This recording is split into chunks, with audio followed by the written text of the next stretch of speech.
नमस्कार. मी doctor Shrutika Kankaria, retina specialist, Asian eye hospital, Pune येथून तुमच्याशी चर्चा करत आहे. आज मी बोलणार आहे पडद्याच्या आत किंवा डोळ्याच्या आत देणाऱ्या रेटिनल इंजेक्शन्स किंवा इंट्राव्हिट्रियल इंजेक्शन्स ह्याविषयी. रेटिना स्पेशालिस्ट असल्यामुळे माझं असं लक्षात आलं की अनेक पेशंट्स डोळ्याच्या आत इंजेक्शन ही कल्पना ऐकूनच खूप भयभीत होऊन जातात आणि ह्या गोंधळात इंजेक्शन घेणं एकीकडेच राहून जातं. अत्यंत महत्त्वाचं आहे की तुम्हाला पडद्याचा विकार असताना किंवा पडद्यावरती सूज असताना हे इंजेक्शन डोळ्याच्या आत वेळेत जाणे. वेळेत ह्या पडद्याच्या विकाराचा उपचार नाही झाला तर कायमस्वरूपी नजर कमी राहते. आणि म्हणूनच मी आज ही चर्चा तुमच्याशी करू इच्छिते इंट्राव्हिट्रियल इंजेक्शनविषयी. अनेक प्रश्न, शंका, कुशंका आढळतात पेशंटच्या मनात. हे इंजेक्शन सेफ आहे का? हे इंजेक्शन दुखणार तर नाही? डोळा इतका नाजूक आहे, काही दुखापत तर होणार नाही? हे इंजेक्शन एवढं महाग का आहे? इंजेक्शनच का घ्यावं लागतं? ड्रॉप्स नाही चालणार का? गोळ्या औषधांनी ह्या विकारावरती मात नाही करता येणार का? बरं, मग नेमकं इंजेक्शन घ्यायचं कोणतं? इतकी सारी अवेलेबल आहेत. ॲव्हॅस्टिन, ॲक्सेंट्रिक्स, रॅझुमॅब, पॅजिनेक्स. मग नेमकं इंजेक्शन घ्यायचं कोणतं? तर ह्या सर्व शंका कुशंकांचं निरसन मी आज इथे करणार आहे.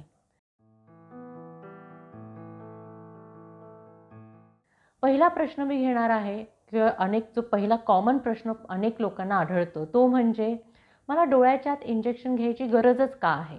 ड्रॉप्सने हा आजार बरा होऊ शकत नाही का? इंजेक्शन डॉक्टर किंवा रेटिना स्पेशलिस्ट तुम्हाला केव्हा सांगतो? जेव्हा तुम्हाला पडद्याच्या मधोमध सूज येते.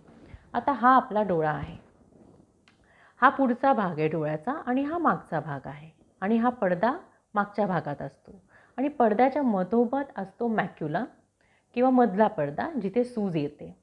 अनेक विकारांमुळे सूज येऊ शकते. डायबिटीजमध्ये डायबेटिक मॅक्युलर इडिमा होतो, वृद्ध अवस्थेत एज रिलेटेड मॅक्युलर डिजनरेशन होतं आणि BP किंवा अनकंट्रोल शुगर असल्यामुळे पडद्याच्या रक्तवाहिन्या ब्लॉक झाल्यामुळे सूज येते. तेव्हा ही मधोमध पडद्यामध्ये सूज आल्यामुळे आपल्याला सगळं भुरकं दिसायला लागतं किंवा वाकडं तिकडं दिसायला लागतं. आता जर आपण ड्रॉप्स टाकले डोळ्यात तर ते फक्त पुढच्या भागात काम करतात, पडद्यापर्यंत पोहोचत नाहीत. जर आपण ओरल मेडिकेशन्स घेतले ते सुद्धा ह्या पडद्यापर्यंत पाहिजे त्या कॉन्सन्ट्रेशनमध्ये पोहोचू शकत नाही, म्हणून उपचारच होऊ शकत नाही.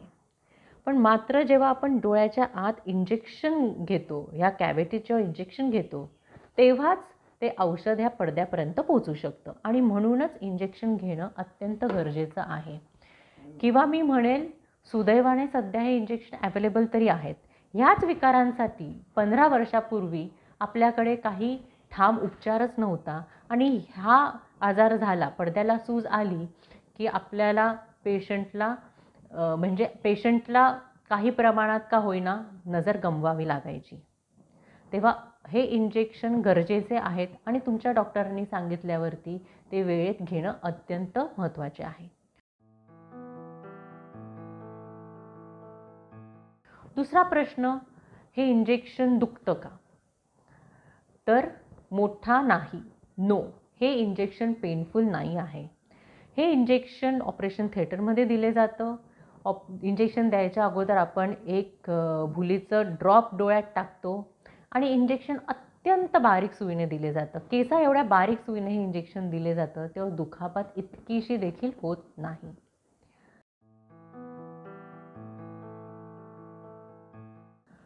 दुसरा प्रश्न असा आहे की हे इंजेक्शन सेफ आहे का? अर्थातच हे इंजेक्शन सेफ आहे आणि म्हणूनच आम्ही गेले 12-15 वर्ष सगळे रेटिना स्पेशालिस्ट हे इंजेक्शन देत आलो आहोत. आणि सेफ नसतं तर हे दिलेच गेले नसतं. येस, पण बाकी छोटे मोठे काही साईड इफेक्ट्स आहेत का? तर ओव्हरऑल ह्या इंजेक्शनचे काहीच साईड इफेक्ट्स नाही आहे.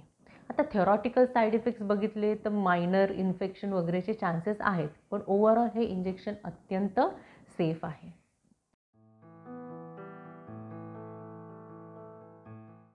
तिसरा महत्त्वाचा प्रश्न की इंजेक्शन वारंवार का द्यावं लागतं?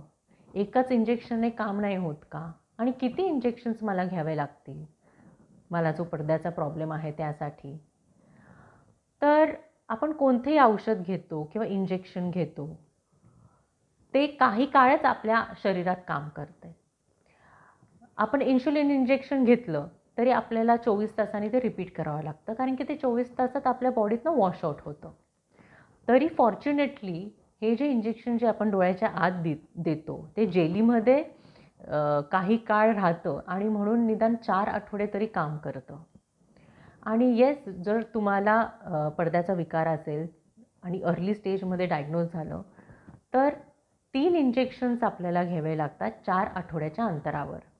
त्यानंतर OCT ह्या मशीनद्वारे आपल्याला पडद्याची ची मोजमापणी करता येते आणि ही सूज जर परत आली तर आपण पुन्हा इंजेक्शन देतो. तेव्हा पहिल्या 3 इंजेक्शननंतर पुन्हा सूज आली तर आपल्याला इंजेक्शन रिपीट करायची गरज पडते. टिपिकली पहिल्या वर्षी जास्त इंजेक्शन्स लागतात आणि दुसऱ्या तिसऱ्या वर्षी कमी कमी होतात. डोळ्याचा पडद्याचा विकार किंवा सूज ही 1-2 इंजेक्शनमध्ये पूर्णतः जात नाही. त्याला रेग्युलर ट्रीटमेंट आणि फॉलोअप गरजेचं असतं आणि तिथेच अनेक पेशंट चुकतात. इंजेक्शनला कंटाळतात किंवा खर्च करणं जड जातं आणि ही ट्रीटमेंट अर्धवट राहून जाते. ते होता कामा नये. आणि हाच एक महत्त्वाचा संदेश मला इथे द्यायचा आहे की रेग्युलर ट्रीटमेंट झालीच पाहिजे तुम्हाला जर पडद्याचा विकार असेल तर, आणि दुर्लक्ष करू नये. डॉक्टरांनी किंवा रेटिना स्पेशालिस्टनी इंजेक्शन घ्यायला सांगितलं की ते घेणं गरजेचं आहे.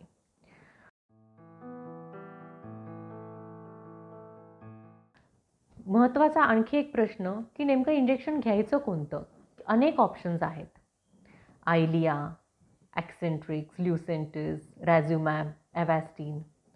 तर आयलिया हे सर्वात पोटेंट किंवा स्ट्रॉंग इंजेक्शन आहे. वेजेफ ट्रॅप हे मॉलिक्यूलचं नाव आहे.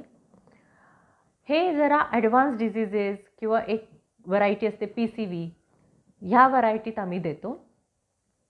दुसरे जास्त कॉमनली देणारे इंजेक्शन म्हणजे ॲक्सेंट्रिक्स, रॅझ्युमॅब आणि ॲव्हॅस्टिन. त्यात ॲक्सेंट्रिक्स आणि रॅझ्युमॅब हे खास डोळ्यासाठी बनलेले इंजेक्शन्स आहेत. त्यात ॲक्सेंट्रिक्स किंवा ल्युसेंटिस हे इम्पोर्टेड आहे आणि रॅझ्युमॅब हे इंडियन आहे. आता इम्पोर्टेड जे आहे ॲक्सेंट्रिक्स आणि ल्युसेंटिस याचा आम्हाला गेले 10 वर्षापासून अनुभव आहे आणि एखाद्या प्रोडक्टमध्ये जो कॉन्फिडन्स असतो ना डॉक्टरला, तो आम्हाला यात जास्त आहे, कारण की आम्ही 10 वर्षापासून वापरत आलेलो आहोत. त्याची गॅरंटी, वॉरंटी म्हणतो ना, ती एखाद्या इम्पोर्टेड प्रोडक्टची अजूनही थोडी जास्त आहे. रॅझ्युमॅब पण तेवढंच चांगलं आहे ना, आता ऑलमोस्ट 3-4 वर्ष झाले आम्ही ते देत आहोत आणि त्याचे इफेक्ट अप्रतिम आहेत आणि त्याचेही जी उपचार त्यांनीसुद्धा व्यवस्थित होतो. ॲव्हॅस्टिन जे आहे ते थोडंसं कमी किमतीचं आहे आणि ते मात्र FDA अप्रूव्ड नाही आहे डोळ्याच्या आत देण्यासाठी. तेव्हा नेमकं कोणतं घ्यायचं हे तुम्हाला स्पेसिफिकली तुमचे रेटिना स्पेशालिस्ट गाईड करतीलच, पण ही अधिक माहिती इथे देत आहे. पण एकंदरीत सगळे इंजेक्शन्स काम करतात आणि थोडाफार फरक त्यांच्यामध्ये आहे. किमतीत मात्र भरपूर फरक आहे आणि म्हणून तुमच्या पॉकेट्सला जे सुटेबल आहे ते इंजेक्शन तुम्ही घेऊ शकतात. सेकंडली, आता इन्शुरन्स पॉलिसीने पण इंजेक्शन्स अप्रूव्ह केलेले आहेत. आपल्याकडे सपोर्टिंग डॉक्युमेंट्स तसे आहेत. तेव्हा तुम्ही इन्शुरन्सचा पण फायदा इंजेक्शनसाठी घेऊ शकतात. तेव्हा डॉक्टरच्या ॲडवाईजनुसार आणि तुमच्या पॉकेट्सनुसार तुम्ही हे जे 4-5 इंजेक्शन्स आहेत त्यातलं कोणतंही निवडू शकतात. तेव्हा 2-3 महत्त्वाचे टिप्स मला देऊ वाटते की इंजेक्शनला घाबरण्यासारखं काहीच नाही आहे. इंजेक्शन वेळेत डोळ्याच्या आत जाणं गरजेचं आहे, कारण की रेटिना अतिशय नाजूक अवयव आहे. सूज जर जास्त काळ रेटिनात राहिली तर ती रेटिनाच्या पेशींना कायमस्वरूपी कमकुवत करते. तेव्हा असं होऊ देऊ नये आणि निर्भय होऊन जर तुम्हाला इंजेक्शन ॲडवाईज केले गेलं असेल तर ते घेणं अत्यंत गरजेचं आहे. या व्यतिरिक्त तुम्हाला जर काही शंका असतील, काही प्रश्न असतील तर तुम्ही आमच्याशी संपर्क साधू शकतात आमच्या ईमेल ॲड्रेसवर. थँक्यू.